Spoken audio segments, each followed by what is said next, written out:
Gordon, let me start with you. What made you come back to the university 37 years later? Yeah, 37 years later. And in between, I obviously can't hold a job. I went from there to Colorado to Ohio State to Brown to Vanderbilt, back to Ohio State, and then I retired.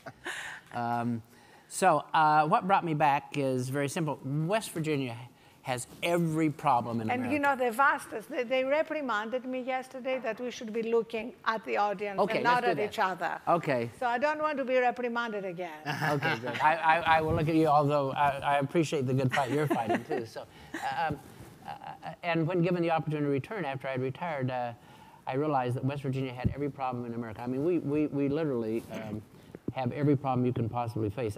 Interesting fact, my daughter is the Secretary of Health for the state of Louisiana. She and I fight to get to the bottom, and they're 49th. And so when I returned, I determined that what we really wanted to do, because our state is a very small state and the university is a very powerful element, is to determine how the university can reform itself to reform the state. We've undertaken that. And so what we're really trying to do is we're really trying to find a way that we can use the resources of the university and the resources of the state together to really think about improving the quality of life in our state. And you know, we're doing it in so many different ways. We're doing it through the work of these two gentlemen, but we really have created a whole host of programs, the bottom line being that the university is the engine for the future, and the state needs to, and the state and the university need to work very close together. So we're creating what I believe is the unique living learning laboratory in America. 1.8 million West Virginians, large enough to have every problem in the country, and small enough to be able to have solutions. And so we don't think about it as a university, but we think about it as the state as our campus, and we're going to find those solutions. And Ali, we are working together on a clinical trial that will impact with the interventions that we have designed based on microsteps.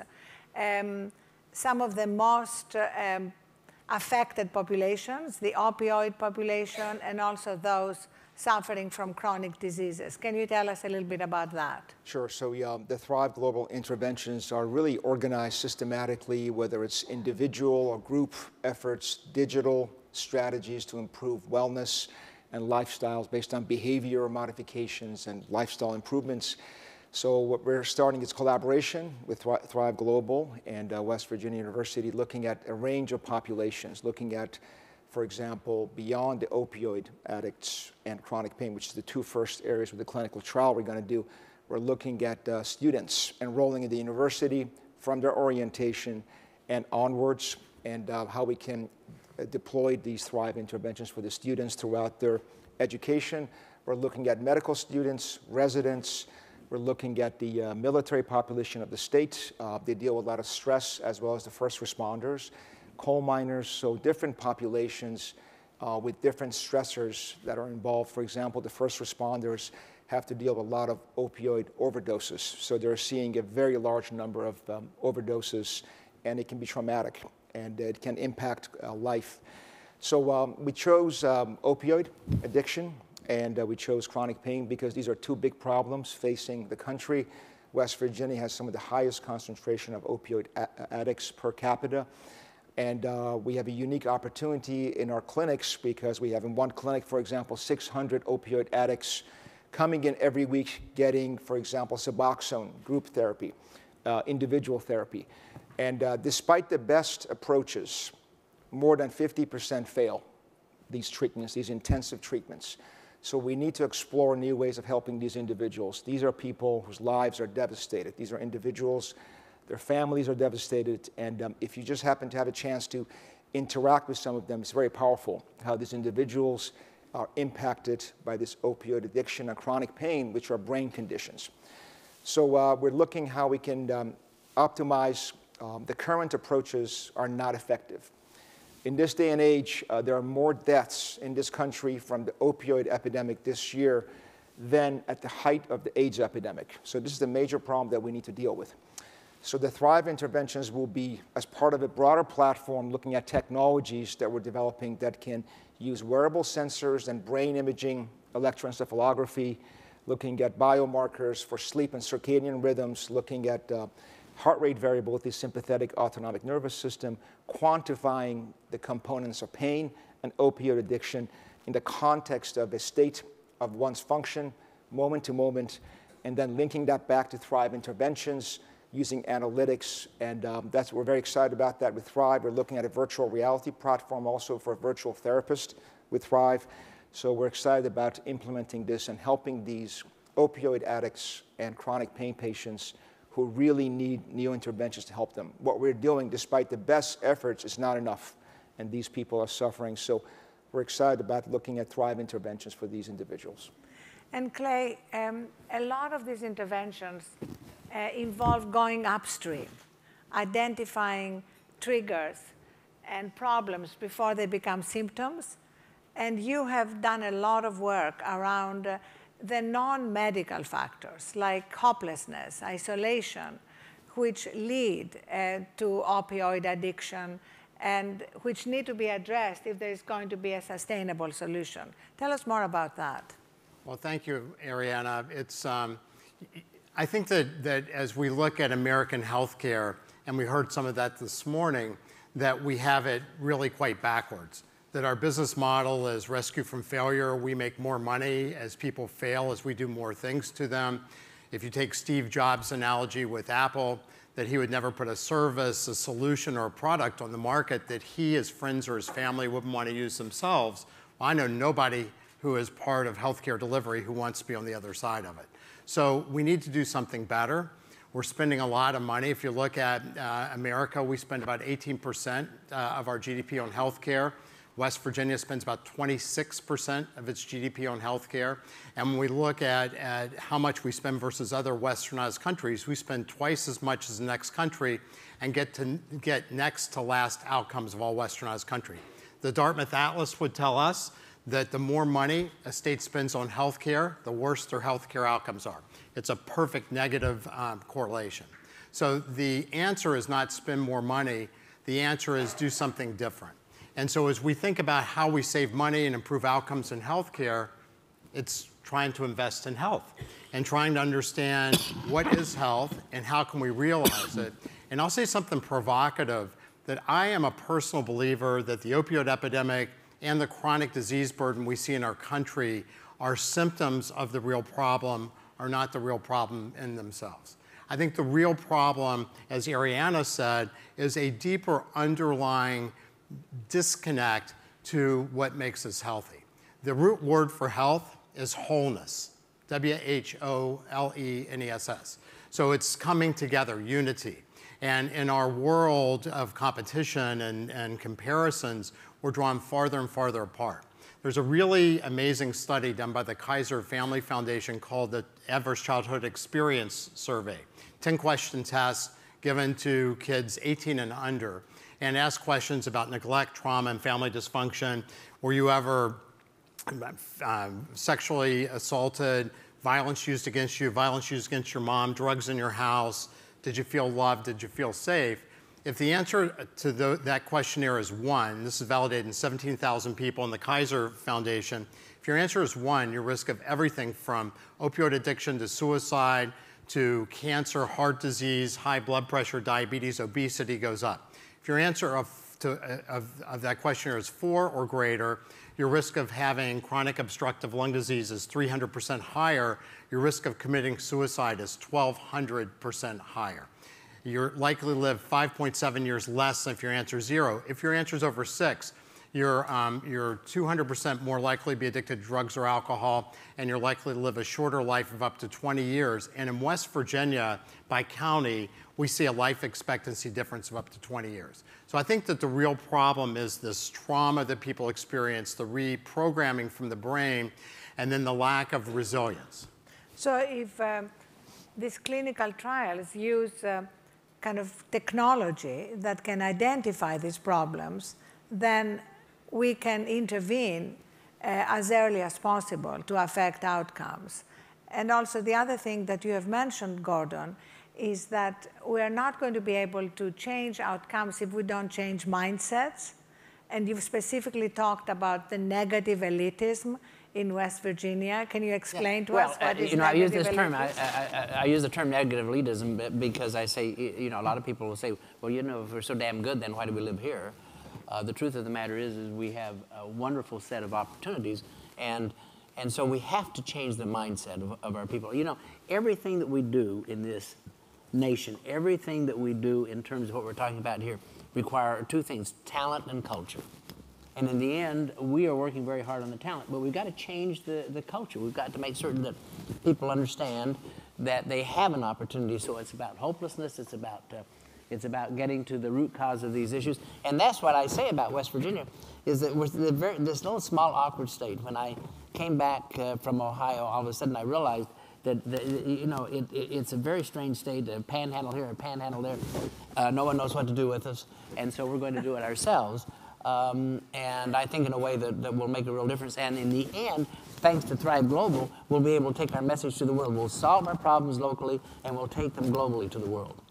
So that's the goal. The goal is not just to solve the problems in West Virginia, though on some days they might seem insurmountable, but to also replicate the template and take it out in the world. And what is the role that the Rockefeller Institute is going to play in that?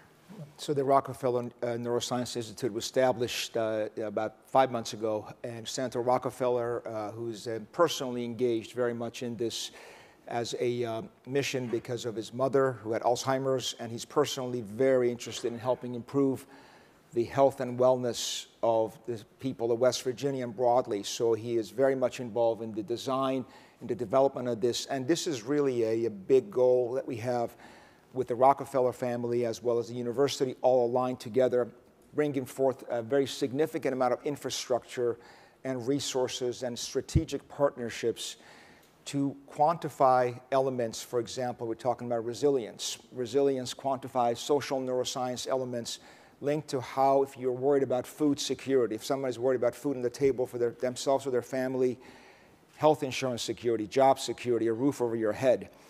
All these elements do change the brain and nervous system and contribute to chronic disease.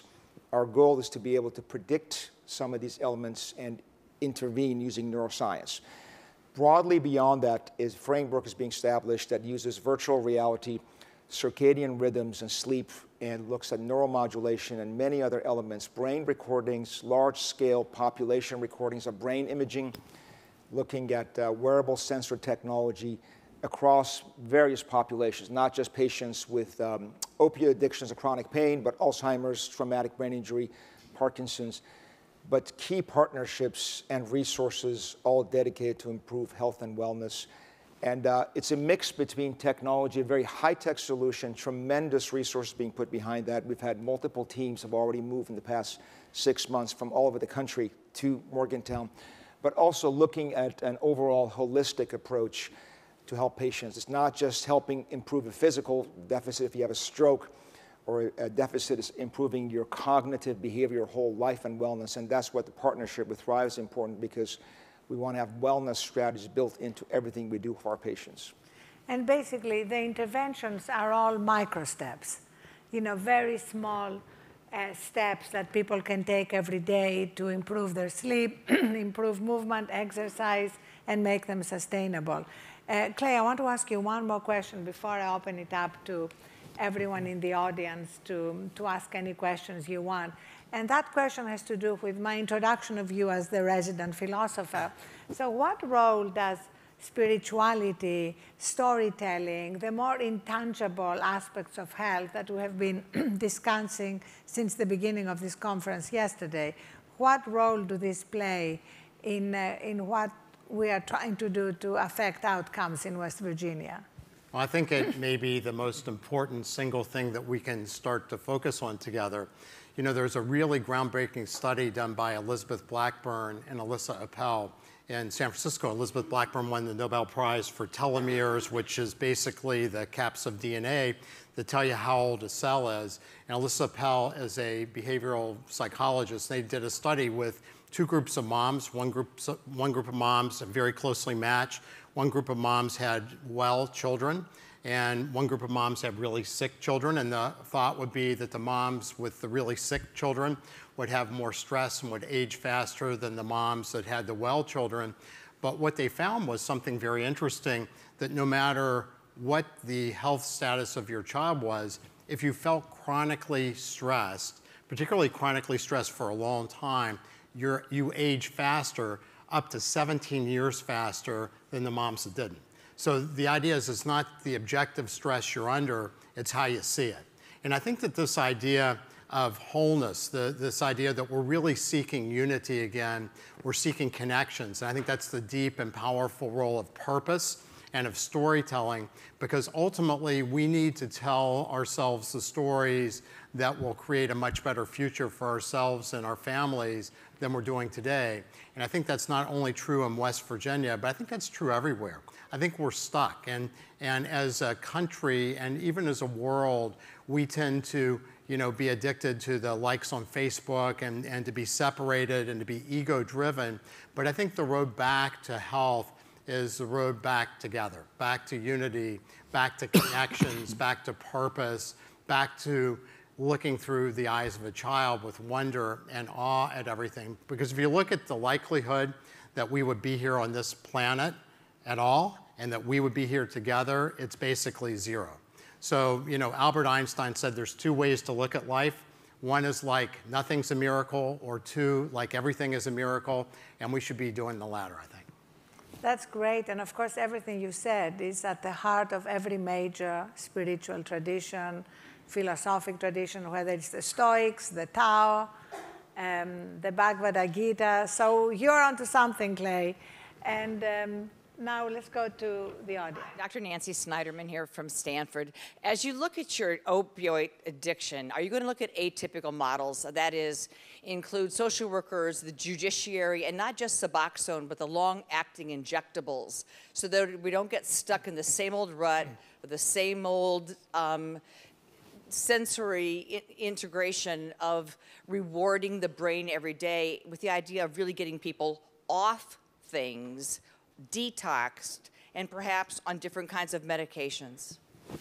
Yes, and it's an overall ecosystem, as you mentioned. Social workers, first responders, the community is involved in dealing with them. Suboxone, I agree with you. We need to start taking them off medications. But even with the best Suboxone and the medication treatments and behavioral therapy, there is a high failure rate, 50% plus in the structured program. So we clearly need to do better. And these individuals need better because it's a life-threatening condition. So that's all linked as part of a holistic group, and it involves even the first responders. And we're talking about that. They have major stress. If you look at them many years ago, they didn't have so many overdoses. So they're dealing with so many deaths, and it's impacting a whole community and ecosystem. So everybody needs to be mobilized, from the patient, the families, from the resources around, the clergy. They all have to be mobilized in a cohesive way of looking at these individuals holistically, and look at the childhood experiences, the background, the trauma, all the elements that lead to opioid addictions. We need to also deal with that. It's not just medications. Yes. Hi, it's Phyllis Yale. Thank you for your comments. I'm interested in these interventions, the micro steps, and I have two questions. One is, are you finding that the people in your two initial populations are adherent, that they're actually taking actions? And second, do you have the ability to measure whether after a sustained period you're actually seeing changes in the brain circuitry, which you've said can be changed, initially damaged by childhood trauma? Are you seeing subsequent changes from it? No, it's a great question. So basically, our trial looking at opioid addicts and chronic pain will start in May. So we have all the steps prepared. So these individuals are part of a team that is being monitored with non-invasive approach, including imaging, EEGs, whole range of wearable technology and analytics that we've been talking about in this conference. That's built in. But you're correct, the brain changes. So if you do functional MRI, a connectivity, with just a few hours of sleep a night, the networks in the brain change. So sleep deprivations results in brain changes acutely. Stress results in brain changes. So it's very important to quantify acute and chronic changes in the brain, and that's built into these studies. And if you can demonstrate that on a routine basis, that will be very powerful, and that will go backwards in time to change the way you're dealing with social policy and helping these individuals. But no question the brain changes acutely. With just a few hours of sleep, lack of sleep, and anything else, the brain is changing dynamically, very clearly. 3 questions. Yes. Hi, thank you all for this very important work that you're doing in West Virginia. Lisa Boyette from Curable. When I was a medical student, I had the pleasure of spending some time in West Virginia. And I'm just sitting here listening to you, thinking that with all due respect to the power of spirituality, we're talking about a state where some measurable percentage of the citizens don't have access to sewage infrastructure. Do you feel like you have the political climate in West Virginia to be able to effectively serve your constituencies there? The answer is yes. We've built that over the last 4 years. We work very, very closely with the political leadership and with the and with the business leadership. You know, one of the great things about West Virginia is the fact you can fit everyone into a telephone booth who's going to make a decision, and we've done that, and we haven't let them out. The second thing is that we hired McKinsey. The university did. We hired McKinsey to come in and not do a typical McKinsey report, you know, fill in the blanks, but rather to ask the question: how does the university reform itself to reform the state, and how do we come forth with this kind of journey? And we're in the middle of that journey. The state has adopted it. Many of the legislative leaders believe that we're right on that, and we're right at that point. The final thing is the fact that we have, you know, people ask me all the time, you know, how have we been able to recruit? You know, you're looking at 2 of the world-class leaders right here. How do they come to West Virginia? I tell everyone, if you want to have prestige, and you know, I was an Ivy League president. If you want to have prestige, go to Brown or go to Vanderbilt. If you want to have purpose, come with me. And I believe moving from prestige to purpose is the real role of changing lives in this country. And unfortunately, we're moving the other way all too often. So, you know, when I was the president of Brown, I wake up in the morning and say, hey, listen, it's a wonderful place, but I don't know why in hell's sake I'm here. I didn't know why I was there. I mean, I was paid a very high salary, but I didn't know why I was there. And so I want to be at a place that has purpose. And that's what we're changing in this state, is a sense of purposeness. Thank you so much, Ali and Clay Gordon.